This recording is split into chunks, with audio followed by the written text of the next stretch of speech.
Gue usir pakai apa? Gue usir pakai Alkitab dong. Gitu. Kalau Alkitab gue bilang Alkitab gitu. Setannya juga ketawa-ketawa.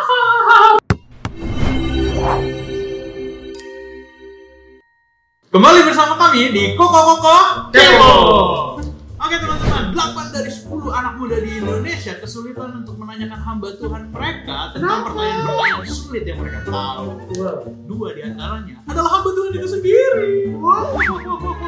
Jadi hari ini kita bakal menanyakan seorang hamba Tuhan untuk membuktikan apakah dia mengerti dengan pertanyaan-pertanyaan ini dan bisa menjawabnya. Baiklah kalau begitu, mari kita mulai ronde pertama.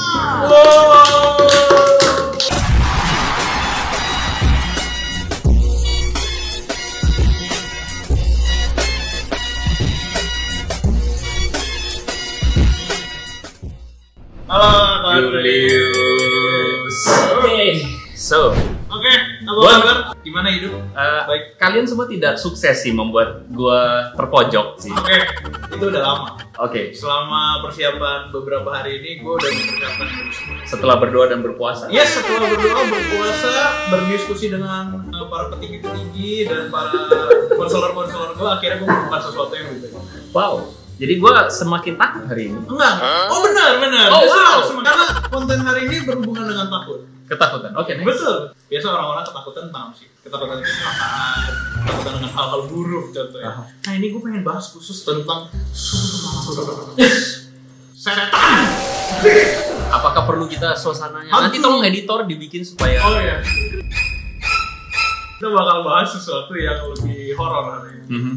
Kok banyak orang nanya ke gue, hantu itu ada tidak? Apakah ada kontroversi? Makanya saat ini kita sedang tenang. Ada kehadiran halus. Jadi anak. Apakah Ko Andre saat ini sedang kerasukan? Gue masih menunggu hantu di dalam Ko Andre untuk menjawab. Bagaimana kalau kita manggil setan dulu?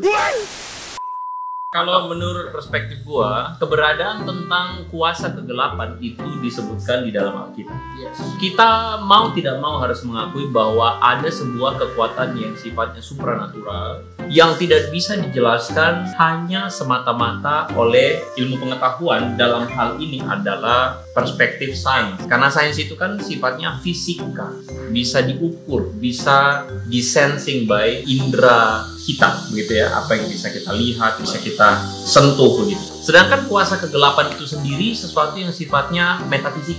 Jadi ya berkali-kali di dalam Alkitab juga dikatakan ada interaksi dengan kuasa kegelapan. So ya, my simple answer is yes, there is. Kuasa kegelapan ini ada di setiap rumah-rumah kita. Apakah di rumah Ko Andre? Asik ya. Kalau menurut gue gini, gue gak takut dengan kuasa kegelapan yang ada di rumah. Gue lebih takut dengan kuasa kegelapan yang ada di hati kita, yang bisa mempengaruhi pikiran kita dan hati kita. Ko Andre pernah diganggu? Diganggu apa? Diganggu sama kuasa kegelapan. Pengalaman ya, kalau mau jujur. Waktu itu gue memaknainya sebagai sebuah pengalaman dengan kuasa kegelapan. Wah, kuasa kegelapan. Yoi. Mengatasi orang kerasukan atau dirasukin? Ini ya, jadi kalau misalnya orang yang sudah percaya, tentu saja tidak bisa dirasuk oleh kuasa kegelapan. Poin yang sangat penting. Tapi diganggu apa sih bedanya sama dirasuk? Dirasuk itu kan lu sampai nggak sadar, lu kehilangan consciousness, lu kehilangan kesadaran, dan akhirnya lu menjadi pribadi yang berbeda. Diganggu bedanya adalah bagaimana dalam bahasa sederhananya itu ditakut-takutin. Dan banyak orang Kristen yang takut setan. Okay. Banyak banget. Oh ini gue ngerti nih ya kayak gini karena gue juga dulu orangnya berpengalaman tuh takut banget sama gelap. Tapi seiring gue bertambah dewasa, menerima kuasa-kuasa Roh Kudus mengusir setan. Gue gak pernah mengusir setan. Gue menyadari kalau itu gara-gara nonton film. Jadi ada sebuah pemikiran yang membuat kita sudah menafsirkan kejadian itu dengan yang kita tonton di film. Jadi semua adegan itu hanya dari film ya, bukan dari kejadian asli. Tapi biasa kan ada film yang ngomongnya tuh based on true story. Salah satu yang paling terkenal, pernah nonton film horor dong? Pasti dong. Pernah. Conjuring pernah? Susana. Susana. Pas jawab Susana, gue belum lahir kok. Jadi di film-film itu biasa hantu-hantunya diusir dengan wah, ada lewat ini. Enggak, diusirnya pakai salib. Mau pakai salib? Iya. Air suci? Air suci, salib, bawang putih. Bawang putih bukannya vampir? Vampir itu bukan hantu. di Indonesia nih, mungkin di gereja kita, apakah udah ada tuh salib-salib, air suci, perlengkapan melawan setan? Menurut gua kalau gereja yang sehat tidak punya sebuah perlengkapan khusus untuk mengusir setan sama sekali. Dulu gue ingat banget, gue waktu kecil gue mimpi tuh setan datengin gue. Gue usir pakai apa? Gue usir pakai Alkitab dong. Kalau Alkitab gue bilang Alkitab gitu, setannya juga ketawa-ketawa. Terus dia deket. Itu mimpi yang horor banget buat gue gitu. Oke. Tapi bagi gue mimpi itu, gue nggak bilang mimpi itu dari Tuhan atau mimpi dari setan. Tetapi mimpi itu buat gue mengandung sebuah kebenaran bahwa setan tidak takut Alkitab, setan tidak takut salib, setan tidak takut benda apapun. Dalam kisah para rasul bahkan dikatakan setan tidak takut nama Yesus. Kaget. Nah lo. Jadi gimana kalau setan muncul di rumah Anda semua? Dalam kisah para rasul, handphone gue. Download aplikasi HelloGuard di Play Store dan App Store karena ada Alkitab. Jadi nggak perlu pusing kalau lagi firman Tuhan, lagi ibadah, mana Alkitabku? Wah, ada di handphone. Jadi brandingnya HelloGuard ada Alkitabnya gitu. Betul. Firman Tuhan bisa diakses dari mana saja. Jangan tidak dibaca. Di dalam kisah para rasul pasal 19, teman-teman bisa menemukan di ayat yang ke-13 sampai ayat yang ke-20. Di situ judulnya adalah anak-anak Skewa. Firman Tuhan mengatakan begini, ada beberapa tukang jampi Yahudi yang berjalan berkeliling negeri dan mencoba menyebut nama, perhatikan, Tuhan Yesus atas mereka yang kerasukan roh jahat.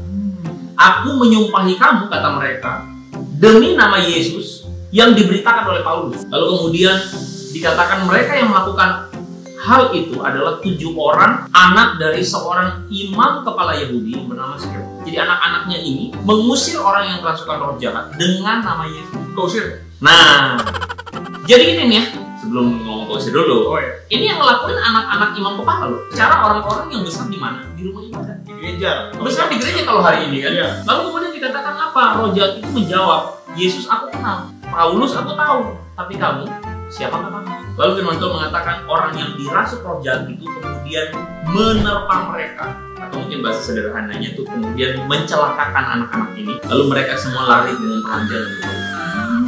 So, teman-teman gini loh ya, kita bilang nama Yesus benar yang kuat. Yesusnya masalahnya kamu beneran kenal atau enggak? Atau jangan-jangan nanti iblisnya bilang begini, Yesus aku tahu, lu siapa? Ini sedang menunjukkan bahwa ada orang-orang yang asal pakai nama Yesus, tapi lu nggak kenal Yesus, lu bahkan tidak pernah menjadikan Yesus Tuhan. Berarti kalau ada setan nanti datang, Yesus aku kenal, Paulus aku tahu, kamu siapa? Reaksi yang sebenarnya adalah salam kenal. Salam kenal.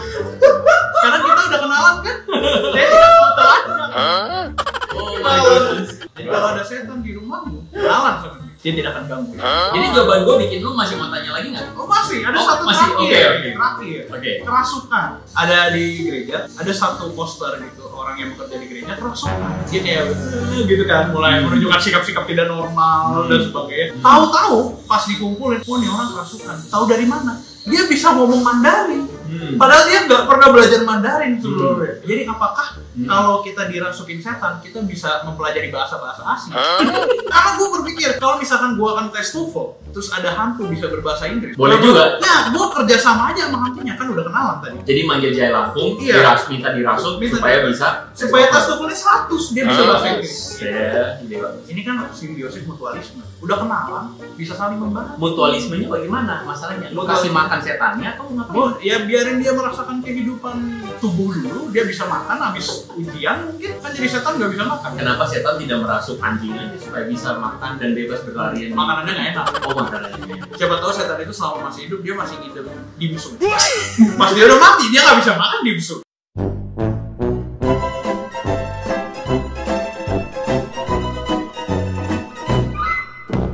Oke, jadi kita kembali ke pertanyaan yang sudah absurd ini. Kita kembali ke pertanyaan. Ini absurd banget. Kalau gue secara pribadi, gue tidak cepat percaya bahwa orang itu kerasukan. Karena pengalaman pelayanan gue selama 10 tahun, gue menemukan ada terlalu banyak orang menghubung-hubungkan ketidaktahuan mereka tentang sebuah peristiwa. Entahkah itu peristiwa, mungkin ada orang yang kemudian tidak sadar, mengalami trans dan sebagainya. Lalu cepat-cepat dihubungkan dengan setan. So, kalau misalnya berdasar cerita lu ya, poster, kerasukan, bahasa Mandarin. Buat gue sih penjelasannya mudah. Ya bisa aja dia lagi kurang gula. Orang kalau kurang gula bisa nggak sadar, gitu kan? Kalau udah nggak sadar, secara GCS-nya, tahu GCS? Juga. Ya itu adalah istilah. Itu adalah istilah yang menjelaskan, istilah kedokteran yang menjelaskan tingkat kesadaran seseorang. Dia nggak sadar dan dia bisa aja keluar macam-macam gitu. Termasuk kalau bahasa Mandarin ya karena dia di gereja Mandarin mungkin dia keseringan dengar istilah Mandarin dia bisa ngomong Mandarin. Kalau teman-teman ketemu orang kerasukan, kita harus ngapain? Pastikan bahwa dia nggak kerasukan. Pastikan bahwa dia tidak kerasukan. Ampar aja. Dalam nama Tuhan Yesus, pergilah. Kalau setannya keluar, aja kena. Hati-hati. Oke, thank you teman-teman. Guys, saatnya kita masuk ke ronde 2. Yeay. Wah. Apa? Gue tuh gak butuh menang, tapi gue gak suka kalah. Tuhan bilang jangan mencuri. Gimana kalau gue menukar? Menukar? Misalnya gue dateng ke rumah orang, gue bawa teflon, gue taruh, gue ambil TV-nya.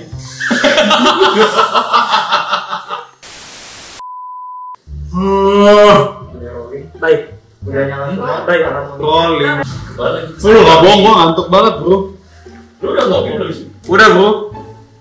Halo teman-teman semua, 8 dari 10 anak muda di Indonesia tidak tahu pertanyaan sulit yang ngaco ke hamba Tuhan mereka. Kok kepo aja belum? Emang pokok. Sabar ya. Kembali lagi. Kita akan kembali setelah ini. Kepo. 10 anak muda di Indonesia kesulitan untuk memberikan pertanyaan kepada hamba Tuhan mereka Karena mereka bingung. Jadi hari ini kita bakal nanyain dan mencobai hamba Tuhan supaya kita tahu apakah hamba Tuhan ini bisa menjawab pertanyaan-pertanyaan mereka sendiri. haleluya. Apa? Pertanyaan mereka sendiri. Di pribadi yang berbeda itu dirasa. Oh, itu dia Rasul. Apakah itu bunyi supernatural yang ada? Oh, emang jatuh. Apakah Adi supernatural? Dalam kisah para rasul, handphone gua. Saudara-saudara, Alkitab harus segera disiapkan. Saya mau buka Hello God dulu ya.